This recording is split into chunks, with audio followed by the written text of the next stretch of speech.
अस्सलाम वालेकुम नाज़रीन, मैं हूं अज़हर फ़ारूक अपने YouTube चैनल के साथ ताज़ा तरीन खबरों और हालात के साथ आपकी खिदमत में हाजिर हूं।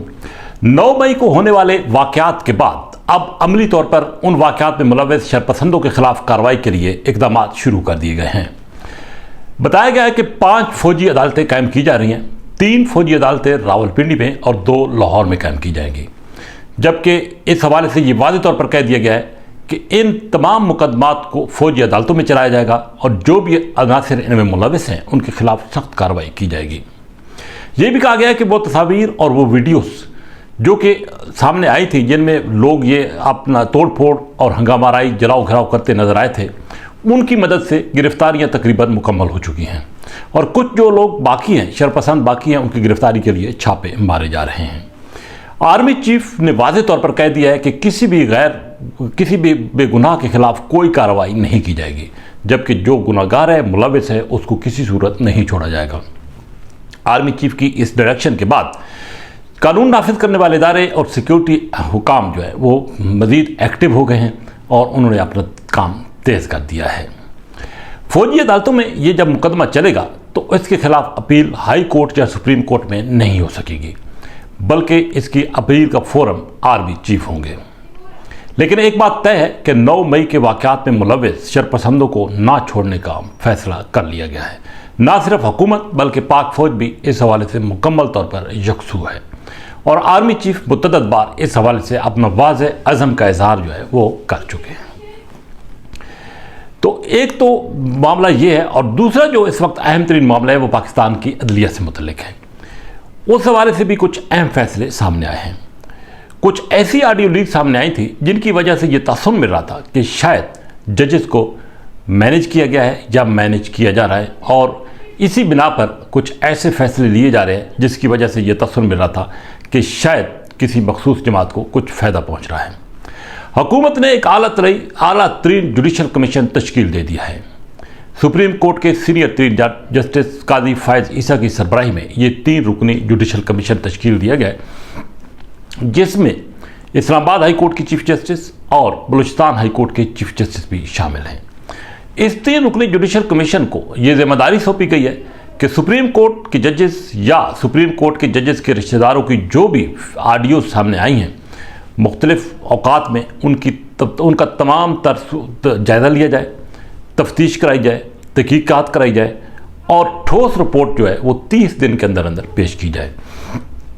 एक अलग सेक्रेटेरिएट होगा इस कमीशन का, इसके TORs बनेंगे और ये कमीशन जल्द से जल्द हकायक मंजर आम पर लाएगा, क्योंकि PDM हुकूमत ये समझती है, उनका ख्याल है कि शायद जजेस को मैनेज किया गया और ऐसे अंदाज से मैनेज किया गया जिसकी वजह से फैसले मनपसंद आ रहे हैं।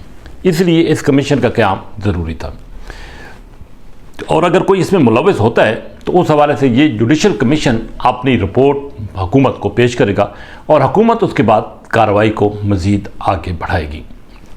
तो अब ये भी देखना है कि इस हवाले से कब तक ये कमीशन अपनी जिम्मेदारियां पूरी करता है। लेकिन एक बात तय है कि अब हुकूमत ने इस हवाले से अमली कदम उठाने का फैसला कर लिया है।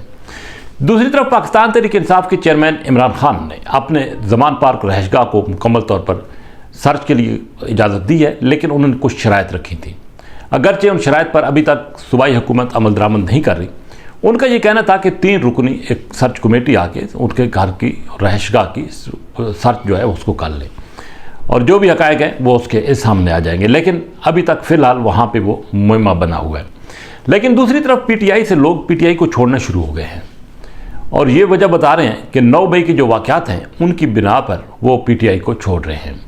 गुज़श्ता 3-4 दिनों से ये सिलसिला जो है वो जारी है और ये बताया गया है कि आने वाले दिनों में भी शायद PTI से मज़ीद कुछ लोग जाएंगे, क्योंकि एक तो ख़दशा और ख़तरा ये भी है कि बहुत सारे लोगों के नाम उन वाक़यात में शामिल हैं या उनको ये ख़दशा है कि उनके नाम शामिल कर लिए जाएंगे। इसलिए PTI के वर्कर और कारकुन जो है इस वक्त फ़िलहाल अपनी अपनी महफूज पोजीशनों पे या मकामात पे मुंतकिल हो गए हैं। लेकिन एक बात तय है कि खौफ जो है वो बिल्कुल है इस वक्त, क्योंकि 9 मई का जो वाक़या था उस वाक़े को पाक फ़ौज किसी तौर पर भी फरामोश करने को तैयार नहीं है और न ही होना चाहिए। इमरान खान साहब ने इसकी मज़म्मत की है, सदर आरिफ अलवी ने भी मज़म्मत की है और यहाँ तक कहा इमरान खान साहब का ये कहना है कि उसमें पीटीआई के लोग मुलव्वस नहीं थे, लेकिन अगर जो मुलव्वस हैं उनके खिलाफ कार्रवाई होनी चाहिए। अब इस बात में तो कोई शक नहीं है कि ये लोग कौन थे और कहाँ से आए थे और क्या वीडियो सामने आई थी, उनकी बुनियाद पर इन लोगों के खिलाफ कार्रवाई होगी। लेकिन इसमें कुछ ऐसे नौजवान हैं, स्टूडेंट्स हैं, जो कि फंस गए हैं और उनका मुस्तकबिल तारीक होने का ख़तरा है। इसलिए कहीं ना कहीं से कोई ऐसी आवाज़ें आई हैं कि ऐसे लोगों को छोड़ दिया जाए और उनके पीछे जो अवामिल हैं, जो सहूलतकार हैं, उनको पकड़ा जाए। बहरहाल ये तो अब अदालतों ने फैसला करना है, मिलिट्री कोर्ट्स ने फैसला करना है कि किन लोगों को गिरफ्त में लाना है, किन को सजाएं देनी है और किन को छोड़ना है। लेकिन जैसा कि पहले मैंने कहा है कि पाक फौज ये तहिया कर चुकी है कि इन वाक़यात में मुलव्वस किसी को अब नहीं छोड़ा जाएगा। आने वाले दिन पाकिस्तान की सियासत के हवाले से, पाकिस्तान की अदलिया के हवाले से अहमियत के हामिल है। 23 मई से एक मरतबा फिर इलेक्शन के हवाले से जो इलेक्शन कमीशन की अपील है सुप्रीम कोर्ट में टेकअप हो रही है और उसमें भी कुछ चीज़ें सामने आएंगी। मौलाना फजल रहमान ने भी कुछ इंकिशाफात किए हैं। बहरहाल एक और हफ्ता जो है पाकिस्तान की सियासत के लिए अहमियत का हामिल है, जिसमें पाकिस्तान के मुस्तकबिल के हवाले से कई अहम फैसले मुतवक्के हैं। इसी के साथ इजाज़त, अल्लाह हाफ़िज़।